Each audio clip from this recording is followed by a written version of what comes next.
Tampere researchers created a vitamin B2 hydrogel that cross-links with blue light under cell-friendly conditions for tissue models. This is Planetterrian Daily, episode 159. A KAIST research team led by Professor Kwang-Hyun Cho identified the causal circuits responsible for irreversibility in intracellular molecular networks. They developed a fundamental control technology called ROOT that can regulate these circuits. The technology restores biological states to their original conditions. This marks the first demonstration that irreversibility in intracellular networks can be controlled. The approach targets fundamental molecular decision points rather than downstream effects. The work focuses on cells that have locked into abnormal states, such as those seen in cancer. Researchers will next test ROOT in additional disease models. The Planetarian spotlight on this work notes that the ROOT method identifies the molecular circuits that lock cells into irreversible abnormal states and provides a control technology to reset them. By targeting the decision points that maintain cancer-like phenotypes, the approach moves beyond the symptom-focused interventions toward restoration of prior cellular identity.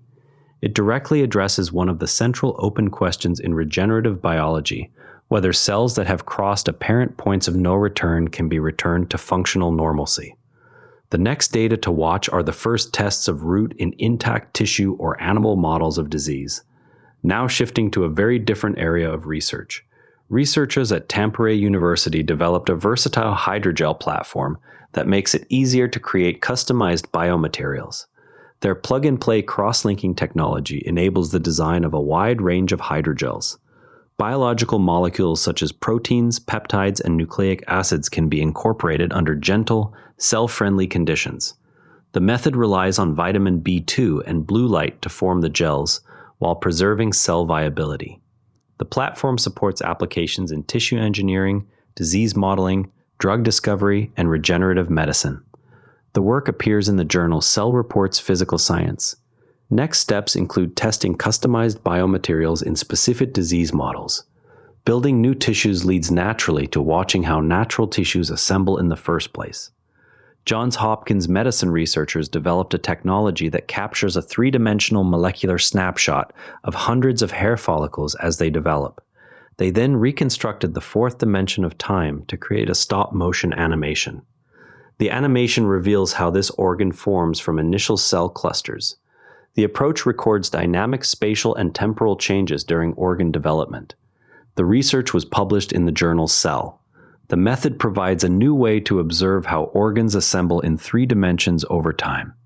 Future work will apply the same technique to other developing tissues. Observing how healthy organs form sets up questions about what goes wrong when cells are misidentified and removed. New findings indicate that in amyotrophic lateral sclerosis, microglia mistake stressed but viable neurons for dead cells and engulf them. Altered signaling changes the recognition process that normally distinguishes living from dead neurons. The study suggests this mechanism may operate in other neurodegenerative conditions. It reframes microglial activity from passive cleanup to active contributor to neuronal loss. The work focuses on the early stages of disease, when neurons remain metabolically active. Researchers examined surface markers that trigger the engulfment response. Most people picture microglia as the brain's cleanup crew that only removes dead or dying neurons after damage has occurred. In reality, these resident immune cells continuously survey living neurons and can engulf them when signaling goes awry. Right now, as you listen, microglia throughout your cortex are extending and retracting processes that contact neuronal surfaces and assess their metabolic state. In amyotrophic lateral sclerosis, stressed neurons display altered surface markers that microglia misread as death signals, leading them to consume still viable cells. One memorable figure is that microglia comprise roughly 10 to 15% of all cells in the adult human brain, yet perform this constant monitoring. The practical takeaway is that future therapies may need to correct the recognition step itself rather than simply reducing overall microglial activity. Watch for studies that measure surface marker changes on neurons in early neurodegenerative disease to see whether this mechanism appears in additional conditions. Cellular miscommunication inside the body parallels overlooked chemical processes that reshape entire ecosystems. A Concordia study uncovered a previously overlooked chemical process that binds phosphorus in lake sediments. The mechanism prevents phosphorus from returning to the water column where it fuels plant and algal growth. The findings help explain why some lakes continue to experience algal blooms after external phosphorus inputs decline. The work points to internal sediment chemistry as a key control on nutrient recycling. Researchers identified the pathway beneath the surface of affected lakes. The results offer a new angle for managing eutrophication in freshwater systems. Hidden environmental chemistry gives way to hidden geological signals generated by everyday weather. Penn State researchers showed that seismic waves generated by thunderstorms can serve as a source for imaging near-surface geological features. The method uses naturally occurring thunder-induced vibrations rather than artificial sources. It provides a low-cost way to map shallow structures across wide areas. The study demonstrates detection of subsurface interfaces using existing storm activity. Thunderquakes produce seismic waves that travel through the ground and reflect off underground layers. The approach relies on data collected during actual thunderstorms. Natural signals from storms connect to how plants use natural soil signals across generations. Research shows that plants under herbivore attack leave chemical signals that allow soil bacteria to form a memory of the event. Subsequent plants grown in that soil produce volatiles that draw wasps to attack the herbivores. The pathway creates an indirect defense that operates across plant generations. The mechanism adds a microbial layer to plant-herbivore-wasp interactions. Bacteria in the soil retain the chemical record after the initial attack. New plants then respond by emitting the wasp-attracting compounds. From surface ecosystems, we drop to conditions deep inside the planet. Science Tokyo experiments using laser-heated diamond anvil cells produced signatures of superionic iron hydride at pressures and temperatures matching Earth's inner core.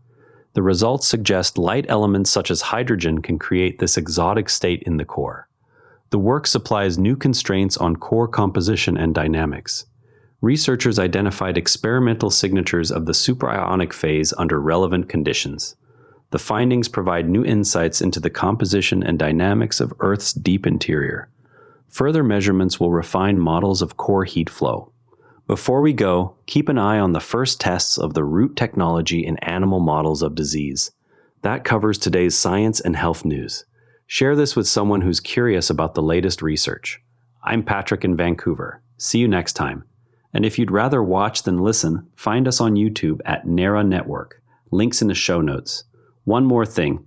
If you like today's episode, our sister show Models and Agents for Beginners is worth a spot in your feed. Artificial Intelligence Explained Simply for beginners and curious teens. It's one of the NERA Network's daily briefings, all free at neranetwork.com. The Do Positive Pod is the club for people who do something about it. Episodes and the dispatch wall at neranetwork.com, the DP Pod. This episode used AI voice synthesis of my voice. Editorial selection and analysis are my own.